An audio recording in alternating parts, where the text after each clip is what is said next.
You're not just interested in a few things. You're fascinated by everything. Your browser tabs are a hall of mirrors. Your bookshelves look like an interdisciplinary battleground. And you've filled your notebooks, your various apps, and your brain with treasure troves of information. But then someone casually asks, "So, what do you actually study? What did you learn? Tell me something about it." And just like that, your mind goes blank. And you don't know how to describe yourself. You don't know how to say what it is that you do, and you've completely forgotten everything that you studied. If that's you, you're not alone. In fact, this problem has haunted some of the most brilliant, curious, and deeply driven minds, people I've met, people that I've studied. And I was once one of them. Now, we've already studied countless memory techniques together through the Magnetic Memory Method project, and they work. But while reading The Polymath by Peter Burke here, and I was also thinking about it a lot as I was editing Vitamin X, the second novel in the Memory Detective series, I stumbled on something new, a new way to think about the problem, or at least new to me, and it is something subtle, something insidious. I'm talking about a trap that has been capturing polymaths, autodidacts, lifelong learners, and even what some people are calling multipotentialites. All kinds of people are not even realizing what's happening to them.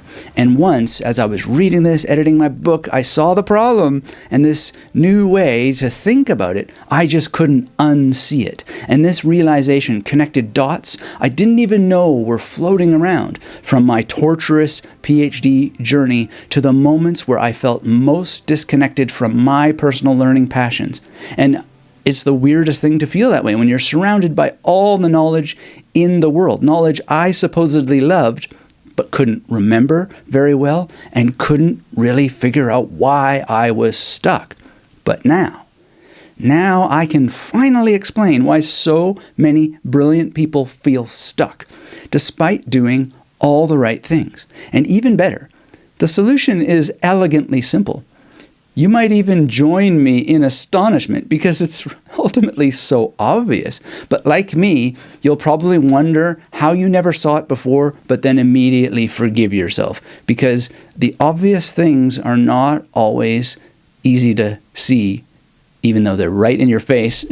And it takes a shiny yellow book, or at least a grippingly yellow book, to wake you up to the obvious. So if you're a polymath, or a lifelong learner, or just a proud person who wants to find a new term to call yourself, like multipotentialite, buckle up, because this could be the turning point where everything clicks, not just in your memory, but in how you see yourself and how you use your self-perception to drive momentum and accomplishment.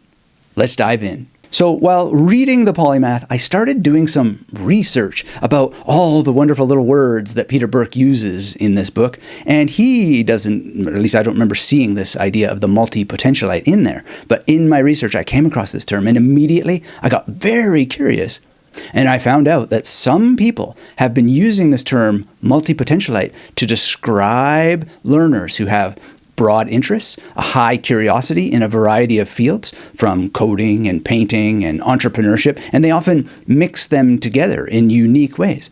They may be adaptable and capable of learning quickly and picking up skills in ways that rapidly solve problems before moving on to the next challenge. They may have a lot of flexibility, which gives them an advantage in gig-style jobs or hybrid roles that allow for a lot of variety.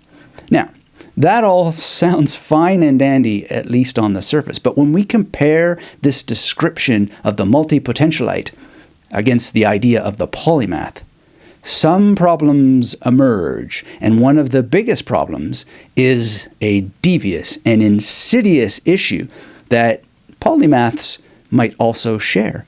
Even lifelong learners might get hung up in the snare. So for now, in case you don't know, the term polymath, very briefly, is someone who displays expertise across multiple fields. And there's more to it, and I'll describe the main problem that the multipotentialite and the polymath might share in some circumstances in a moment. But let's rein ourselves in and finish defining what I discovered about this term, multipotentialite. Where does it come from? Well, in my research, which may need a little bit more over time, the idea of having the potential for multiple skills, I was able to see it as early as 1972 in a book called Recognizing and Assisting Multipotential Youth. And in this book, which it is dated, it's a long time ago, 1972, but it's worth reading. And it's by Ronald Fredrickson and John Rothney. And they explain that a multipotential person is someone who, when they're provided with an appropriate environment, can select and develop any number of competencies to a high level. And so the book is a passionate appeal for educators, local governments, the state at a national level to identify and nurture students through what they call enrichment. And there's a number of recommended procedures for enrichment, and some of them include encouraging young people to engage in autodidactic efforts. So in case you don't know that term, autodidactic, well, it's auto, the self, and then didacticism has to do with learning. So they urge students to get outside of the traditional classroom setting, and to do that, they can participate in various fairs, agricultural activities, contests, etc. They could take additional courses that enable them to graduate ahead of schedule from, say, high school. They can work personally with their teachers on enriched reading programs, or they can visit professionals who are working in a variety of areas. So that's a very, very good set of things to do back in 1972 and now. But I want to go a little bit deeper, because this idea of multiple potentials, well, let's just say I would be remiss and not doing my job if I didn't share with you the little ring-a-ling-ling-ling in my mind about Howard Gardner's 1983 book, Frames of Mind, The Theory of Multiple Intelligences. If nothing else, the concept of being a multipotentialite owes Gardner a conceptual debt, even if the multipotentialite hasn't done the research to work out that Gardner was a thing back in the day.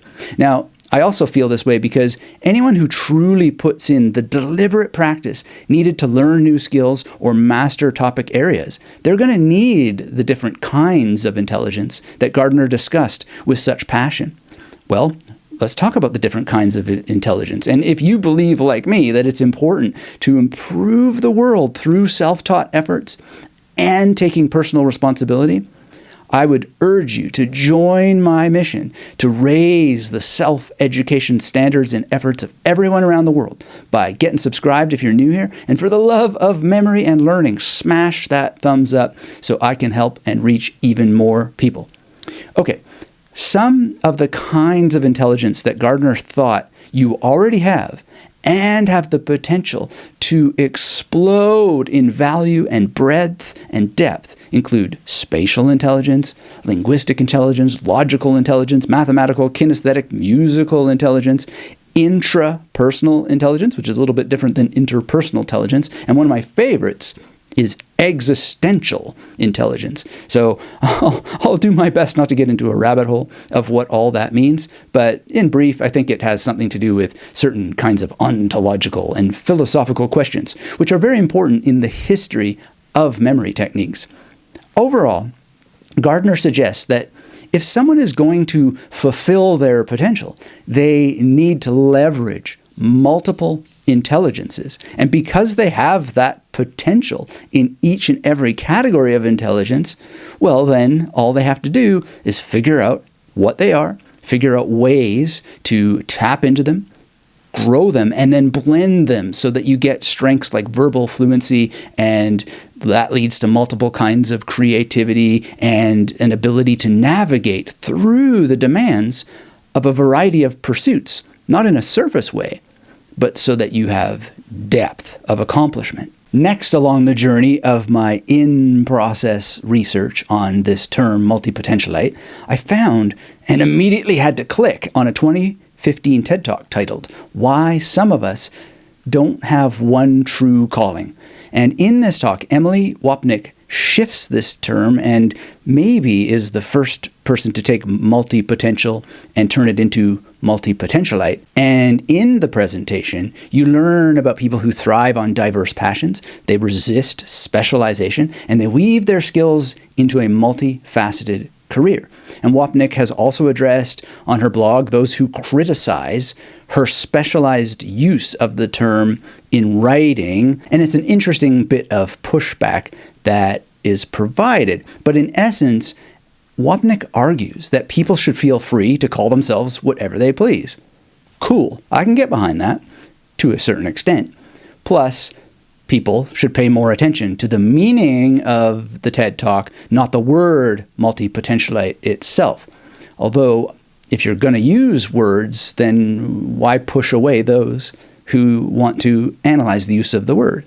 You see, I agree that we should pay more attention to the meaning, but that doesn't free us from the use of some much-needed critical thinking at each and every step. And there's a little bit of an alarm bell that goes off, especially reading this book, when people push away critical analysis and say, just accept the meaning behind what I meant, not the means by which I got at the meaning. Okay, before we get into a deeper analysis of what might be driving this particular nuanced use of multipotentiality, let's turn to the idea of polymathy with the same depth next by answering more about what is a polymath. So like I said, it's someone who displays expertise across multiple fields. That's the very, very broad scope of things. Obviously, you want to read this book by Peter Burke yourself, The Polymath, because it's amazing. But one of the things about the polymath is that they're often deep experts in unrelated fields, or fields that at least seem unrelated, and they are driven by this insatiable curiosity, although I find that characteristic a little bit hard to swallow. Yes, curiosity is one of the many polymathic personality traits that you find talked about. But if you read Burke, this is a very nuanced study, and it doesn't necessarily involve creativity or curiosity or all these kinds of cliches that we hear about all the time. Leonardo da Vinci, Susan Sontag, etc., all these people, they are not necessarily polymaths of the same stripe. So you might have passive polymaths, limited polymaths, clustered polymaths, serial polymaths, and Burke's suggestion is really, really interesting about these different kinds and categories of polymaths because they're not necessarily lifelong learners, right? The limited polymath category, for example, talks about cases where people only needed to be polymathic for a certain period of time. So during the early days of metallurgy, for example, Burke talks about a person experimenting in this area. They might need to know a lot about mining and smelting. But as civilization developed, there came a day when individual smelters could focus almost entirely on smelting, or you could specialize almost entirely on casting. And you could just do what your boss told you without knowing anything or very little about mining. You didn't need polymathic depth of mining in order to cast metal, right? So in other words, some types of polymathy have to do with historical evolution and the development of particular fields.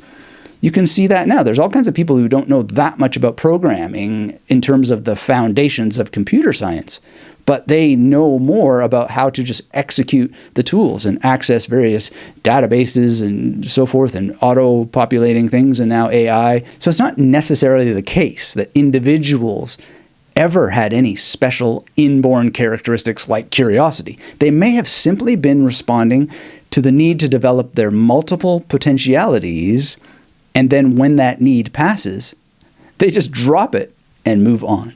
So nuance, my friends, is so incredibly important when we're going to use words, and we should be critical of them, including critical of the word polymath. And if you wanted to boil down the scope of what polymathy can mean, it sort of comes down to two categories in his view. One is the centripetal polymath, and the other is the centrifugal polymath. Wow, great words. I love those words.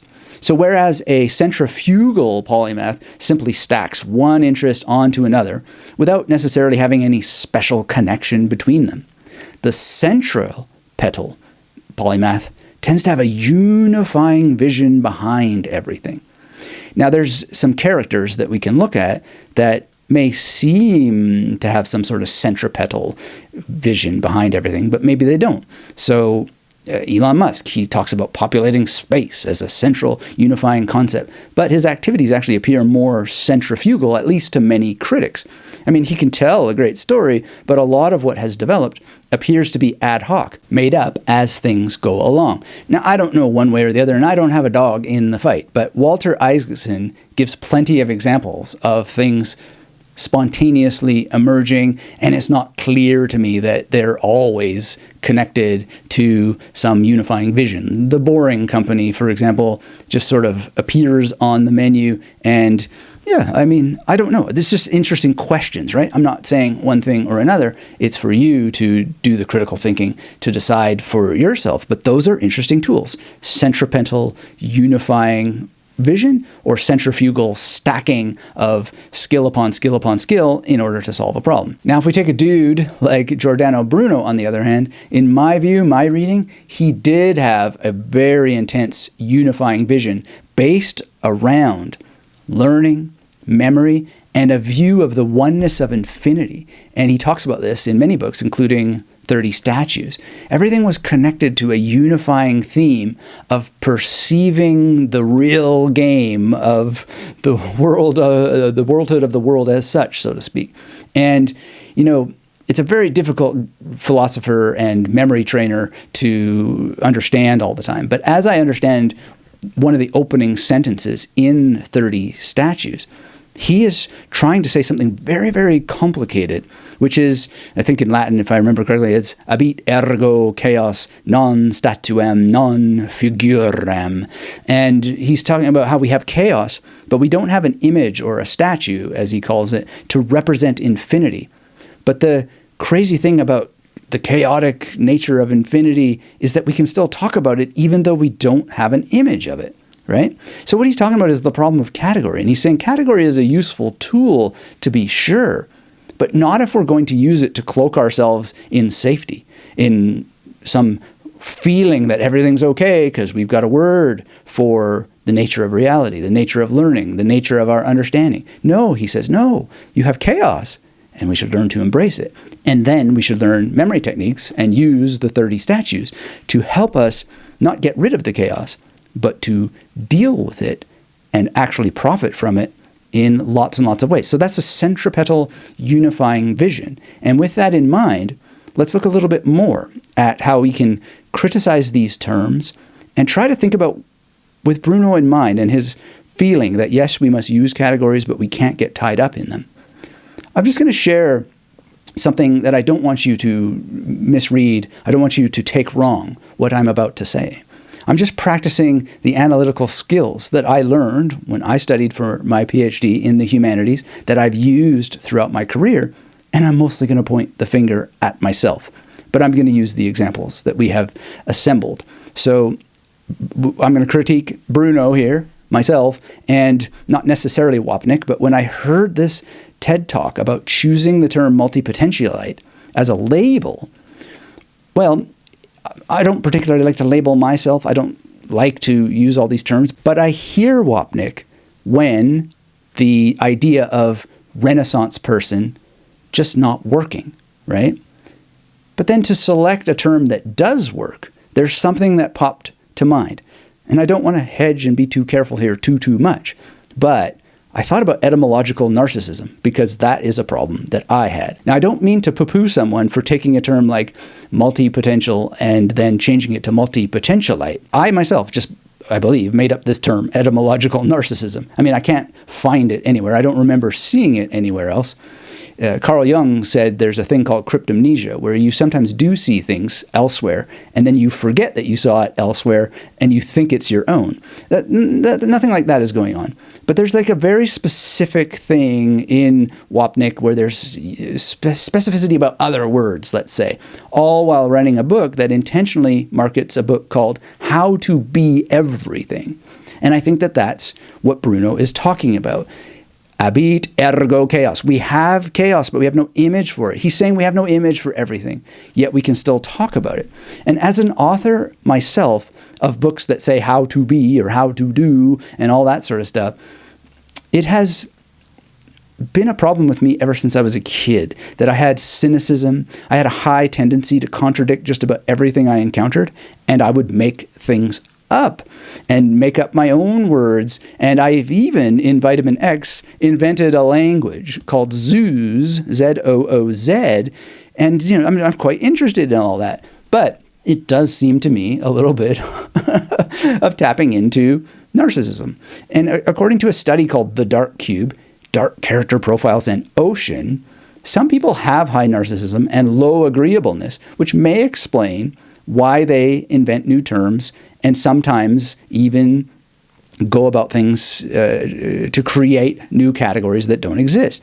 And in a way, Bruno got himself in hot water for being that kind of person. If you don't know, he was burned at the stake because he insisted that infinity was real and that the Earth was not the center of the universe. He was very low in agreeableness. In any case, I'm not diagnosing anyone. I'm just reflecting on my own experience as someone who underwent psychoanalysis nearly 20 years ago in order to help me develop more openness, because I was very, very closed. And this makes me think of when Tony Buzan reportedly established trademarks for the term mind map. Now, as of the time of writing, the internet has changed so much that I can't find the original article that talked about the attempts that were made to trademark this term, and I can't find a trademark number for mind map in the UK related to any person or organization, but the Wikipedia page says that this exists. Now, don't get me wrong. I loved Tony Buzan while he was alive. I love him to this day. He gave me this pin, the Warrior of the Mind emblem, for outstanding contributions to global mental literacy that I'm holding in my hands now. If you're listening on the podcast, it's a brain cell that is apparently based on one of Tony Buzan's brain cells, and it's mentioned in the book Moonwalking with Einstein and all that sort of stuff. He gave that to me. Amazing, right? But I was terrified that he was going to hate me because of how I'd already criticized various things about his work with not his work in specific, but the idea of memory competitions and so forth. And it was only after I competed myself that I really started to see their value. So that was ignorance and arrogance on my part. But the point is that as I wrote about years and years ago about mind mapping, it's so futile to try to own this term mind map, right? And Buzan did such amazing work popularizing his particular means of using round structures on paper to help you with thinking and, to a lesser extent, memory. He abandoned the mind map for memory.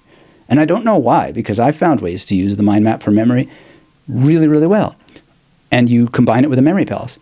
But I would never try to take credit for inventing either the term mind map or trademark the term mind map or try to trademark memory palace. These are ancient techniques. If anyone gets credit for circles on a page or wheel-like structures on a page that represent thinking and helping us tap into better critical thinking and memory, it's Ramon Lull. I know some people want to pronounce it you or whatever because of the double L. Let's just go with Lull for ease of people reading that word on the screen in the year that I'm recording this. Even then, you could give the credit to Ramon Lull, but the basic idea is much, much older, of having circles on a piece of paper or parchment. So there's a fallacy of false attribution at play that lends itself to the problem of narcissism. So although I agree with Wapnick or anybody that focusing on the terms themselves can be futile, if we then jump to focusing on other terms and insisting on a special definition for them, well, it's almost as if there's a rush to the bottom, right? And it's a rush deeper into the problem of categorizing things, and it's not a way out of the problem at all. So that's why I find all kinds of issues here that are worth dwelling upon. How to be everything. What a great promise. What a great thing to promise people. But even Tony Buzan said, it's the rules that will set you free. And rules, by definition, exclude possibilities. They make everything impossible so that you can focus on a smaller set of operations that enable possibilities. So meaning can crumble when we use categories and terms and various things in ways that just simply don't kind of make sense. Now, let's go further, because there may be a devastating blow for the meaning of polymath also. And, a polymath as a term has more historical weight, I would argue, but it's not immune to problems and critique. So the ideals of the Renaissance man, or as Wapnick puts it, the Renaissance person, that's a big problem. I mean, it can feel unattainable. For one thing, the whole idea of the Renaissance, did the Renaissance people actually think of themselves as Renaissance people? From what I understand in my research, the Victorians, they invented the idea of the Renaissance. They gave it the term Renaissance. And so you'd be right if you felt that being a Renaissance person was an impossible task. Technically, it doesn't exist. The Victorians called themselves Victorians, and then to bolster their good feelings, their categorical narcissism, right? They made other eras to bolster the idea that the Victorians, we the Victorians, are the best, right? So this is a serious problem. And time again, Burke shows how the idea of the polymath is historically determined and partially invented. And when it comes to the medieval and the Renaissance eras, he describes a paradox, or it feels like a paradox to me. So there are mnemonists like Robert Flood. If you don't know that term mnemonist, it just means someone who really excels or knows a lot about mnemonics, memory techniques. And he would claim that it's possible to know everything. But he might not have been wrong about that everything. He was just living in a time, as Burke points out, where there weren't that many books you needed to cover. Now, by the same token, it was harder to travel to find all those books in order to cover all the extant knowledge that was contained in them. So we can talk about our contemporary ideas about human psychology in terms of openness and the ocean model, but a person during that time, and even now, had to want to travel. They also needed to have the financial means to be able to travel. And they also often needed, if not always needed, the social network to meet people who owned the various knowledge resources. Indeed, you could be the most curious person in the world with all the ability to travel that you want. But if you didn't have a letter of introduction from a powerful person, you didn't just waltz into the library of St. Victor of Paris. You had to know somebody. And that's exactly how Giordano Bruno managed to access that library during his lifetime. So the term polymath breaks apart and falls down at a certain point when we bring our critical lens to it. Category is a problem, and it is stopping a lot of people from learning with joy and abundance. And this is really, really, really important to understand, that if you keep letting the category get in the way, you may stop yourself from proceeding with joy and verve and momentum towards the goal. So let's put critical thinking aside for a second. Let's assume that there are no problems with multipotentialite and polymath. And let's look at these two learning styles. What do they really boil down to at the end of the day? Well, according to Wapnick, a multipotentialite would learn quickly, rapidly become functional in a skill that they need to complete particular projects. And some of the examples given strike me as surface learning, but that doesn't mean that there isn't understanding involved. It's just that polymaths typically go far beyond learning just enough to implement. There's usually mastery involved at a level of depth that is refined over decades. And in that centrifugal sense, there's a stacking. So even if there isn't a unifying centripetal vision, there is a kind of compounding that happens. And in my experience, for example, I studied and taught for years before earning a Mercator guest professor grant. I played in multiple bands before being good enough to go on tour with The Outside, which has world-class musicians in it. I wrote multiple full-length books, a dissertation, and many journal articles before a single one of my books stood a chance on the market. Then there's the countless hours I've poured into learning languages to pass certain degrees or test certifications. I have put in so much to learn how to run a website. The skill of running websites is connected to YouTube, but writing for video, editing for video, it has its own realm of speciality, and I've spent years on it. And, I still haven't fully worked it out, but I've had a decent amount of success, got the silver play button and all that. And all those things require a depth. They're just, you can't do these things that I've been able to do just by being interested and getting a surface level good enough to do a weekend gig, right? So polymaths, the learning is iterative. It involves expertise that compounds based on foundations that are established in multiple areas and built thoroughly. So a multipotentialite might code a website on the same day. They produce some graphics and enjoy themselves and have so much substance. But a polymath, really, if we get into it and really accept that that term exists and that we want it to be meaningful, they would completely innovate a new programming paradigm. And then they probably would have the entrepreneurial skills enough to start a completely new business around it. Something like that, right? Now, when it comes down to having interests, Wapnick argues that multipotentialites shift their multiple interests around based on opportunities as they arise. Cool. I think that's great. But for this reason, I wonder why Wapnick hasn't been drawn to the term autodidact as an alternative to polymath, because it's a very empowering one and it's a very useful one. After all, Wapnick is talking about how lots of people operate in the current gig economy, side hustles, short-term projects that aren't necessarily interests, though I suppose it helps if a person can make themselves interested enough to get something done to a reasonable standard. Now, to be fair, she talks about a person who works in psychology who also, I think it was, makes violins. Well, that doesn't sound really too much like a multipotentialite. That sounds like a polymath, right? So, I wonder what we're trying to achieve by adding a new term, because that involves mastery. Making a violin that actually works, mastery drives the polymath. And there's got to be some long-term strategy involved, particularly aimed at solving specific problems. Benjamin Franklin's work in science, politics, and publishing, they all focused on solving specific problems. He put in the depth of study needed to address the complexities involved in each, right? It's not just skipping around. Now we have to think about dealing with multiple obstacles.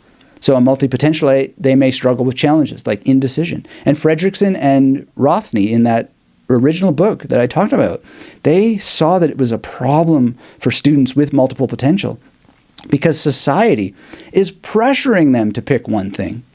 Well, nothing has changed since 1972, and we are now seeing all kinds of people in the gig economy that have to learn quickly and adapt and so forth.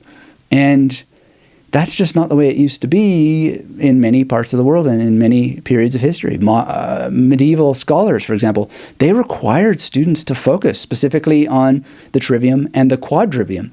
And I won't go into a rabbit hole about what all that stuff is, but having to study 3 topics before you're allowed to study 4, trivium being 3, quadrivium being 4 topics, this eliminates decision anxiety altogether. You either do or you do not. As Yoda would say, there is no try. Now, in Fredrickson and Rothney's description, a foundational issue that a lot of people face is that they don't like to feel isolated. But polymaths often embrace isolation. And if anything, a common theme amongst inspiring polymaths is how challenging it can be for them to work with others. And a polymath might find it extraordinarily difficult to learn something just to complete a quick job for someone, or to just get familiarity with something because they're so passionate about learning. Nothing wrong with being passionate about learning. But a polymath, as I'm understanding it through Burke and others, that just might frustrate you if you're a polymath, because your own projects, you would only be satisfied with them if they have depth. Okay, so many people have noticed that there are contradictions here. Da Vinci, for example, he dropped various projects he was working on throughout his career. Now, sometimes there were historical reasons like war that caused him to drop projects, but a lot of times he just deliberately set them aside. So he was maybe a polymathic multipotentialite. Here's the real issue with these categories that we also want to consider. There's a fallacy of mastery itself. So many people mistakenly believe that polymaths, like Da Vinci, do everything perfectly. This is absolutely incorrect. In fact, many people, regardless of what we want to call them, they only manage to reach high levels of mastery because they embrace mistakes and then they analyze the mistakes that they've made. This is basically the premise of science. You get empirical data by running experiments, and you see what evidence is produced by the running of the experiments, and then you analyze and you pivot and you run another experiment. Doing this is key if you want to reveal the steps that are needed to follow any kind of learning journey of depth.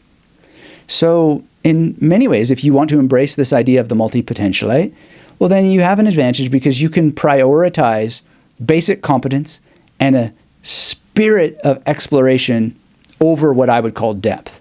And that's very, very interesting. And if you're happy with, let's say, dabbling without developing synthesis, then assuming the multipotentialite label could serve you very well. The challenge I have to throw down from the time when I was so concerned with what I was going to be called in my career, it was so important that I had a PhD and at one point call me Dr. Métivier. And I sometimes still introduce myself as Dr. Métivier, but I got hung up on that stuff in a way that was just destructive. And so acting according to a term, it may provide you with the true versatility that you're looking for. But I'd like to say that even though it's completely up to you to determine what words mean and so forth, I don't really believe that it is. I think that's relativism. And so I would encourage anybody who is seduced by any term to grapple with the topic of meaning as thoroughly and completely as you can. You may want to study etymology. You may want to study epistemology. You may want to study metaphysics and ontology. And you might want to just do a polymathic project where you go so deep onto the meaning of meaning that you do fulfill a standard of mastery on that topic at least once in your life. So with all that in mind, I'm not sure that becoming a multipotentialite stacks up, but as a person who likes to invent terms myself and languages for my novels and so forth, I mean, isn't it just a fancy way of saying one is a free spirit? I think we should have that freedom of spirit to say, yeah, it might be that that's all that it is, and also say, yeah, polymath, that also is just people having words come out of their mouths and then taking those words too seriously. But by the same token, if we don't take it seriously enough, we might wind up just exploring lots of hobbies, side projects, various skills without pressuring ourselves to commit to any of them. And there are lots of platforms like Udemy and Skillshare and Coursera that cater to such outcomes. You can network across multiple fields and never really study networking itself. You can read, recognizing and assisting multipotential youth and follow some of its suggestions, whether you're a youthful person or an older person, and get a lot of value out of that. You can set short-term goals and try to just get functional in Photoshop, for example. I would never say that I'm an expert in Photoshop, but I decided to get functional in Photoshop, and I do all my own thumbnails, mostly my own. Did some experiments with AI here, there, and the other place. But at the end of the day, I outperform AI with my own use of that software, right? And I would say that it's a potential that I explored, but nothing that I've done to the depth that a polymath would, right? Okay, so this is really, really important. I think that we need to, at some level, focus on a term, but not take it so seriously. And if we're going to focus on a term, I would urge us to challenge ourselves to depths, no matter what you call it, depth and breadth. Because committing to, let's say, polymathy is just very, very simple. You commit to depth in 2 to 3 fields, and you dedicate years to mastering them. Can it be 4? Can it be 5? That's totally up to you. What really matters is that you read the foundational texts including the history. You take courses from the best experts that you can find. And even if those courses are snooze-inducing, you enable yourself to learn how to learn because one of your skills is dealing with boring topics. You keep a journal to help yourself synthesize ideas across these fields that you're studying. And even if you prefer isolation, you seek and you invest in mentors and you travel to them if that's what you have to do, which is something that I've had to do quite a few times. It is worth it because these people will help guide your learning faster and you will get further. Either way, avoid the traps of self-labeling for validation. You don't need words to validate yourself. And I think that's ultimately what Wapnick is suggesting, which is very, very good advice indeed. Although advice, as Al Pacino says in The Devil's Advocate in his character of John Milton, is the worst vice. So take a grain of salt with everything that anybody says. And maybe learn the Sorites paradox, or Sorites paradox, it might be pronounced, about when an individual grain of salt and a second grain of salt and a third grain of salt becomes a heap. That can help you sharpen your mind as well. Because I had such bad habits when I was younger. And if you want the whole story of how I broke out of my prison and managed to, well, thrive at a higher level, learn more, and remember more, The Victorious Mind goes into it in depth. And yep, it's a big old substantial book. And the title, Victorious Mind, is, yes, just another label. So I'm not trying to be a hypocrite or calling the pedal black or anything. It can sound just as self-aggrandizing as How to Become Anything, right? But here, the subtitle is How to Master Memory, Meditation, and Mental Well-Being. And the difference with The Victorious Mind is that I pretty quickly tell you, make up your own metaphor and understand that the making up of metaphors has certain capacities that can be poisonous. Many people have emailed me about The Victorious Mind with ideas that stray from this. And I say, please make sure you read the end on the nature of the role of the teacher, because I thought in a very shallow way about the role of the nature of the teacher until that I used a lot of the memory and critical thinking skills discussed in The Victorious Mind to free myself from category and label as much as possible. But notice that I'm not free because I have to use words in this world to help explain the things that I'm saying. So as I talk about in my TEDx talk, sometimes the words are what we need to neutralize the other words. So please, please, please stay critical. Use the words, but if you need more help getting to the point where you've trained yourself to neutralize words by using words, get my self-education blueprint if you haven't already. I don't skim on the details, so please be prepared for depth with a private tutorial and a checklist. And the focus here is on rigorous skill building when it comes to how to remember what you learn, how to understand better so that you get rapturous results that help you escape the problem of category so you can simply enjoy learning with momentum as the architect of your future. Oh darn, I did it again. Architect is a category too. See, I told you this problem was insidious, didn't I? And yet, again, it is the key. We neutralize words by using words, or at least we can. It's like we're computers and we're defragging ourselves, which is what Gary Weber suggests with evolving beyond thought. So I hope you're also a fan of critical thinking, and I look forward to your views and your experiences related to what we learners call ourselves and the nature of accomplishment so that you as a self-learner can avoid problems and race to solutions much, much faster. Thanks for joining me. Thanks for those thumbs up. Thanks for being subscribed or getting subscribed if you're new here. And if you want to know more immediately about educating yourself before or after you grab your copy of the Self-Education Blueprint, stick around with me for my video tutorial or listen on the Magnetic Memory Method podcast to how to become an autodidact next.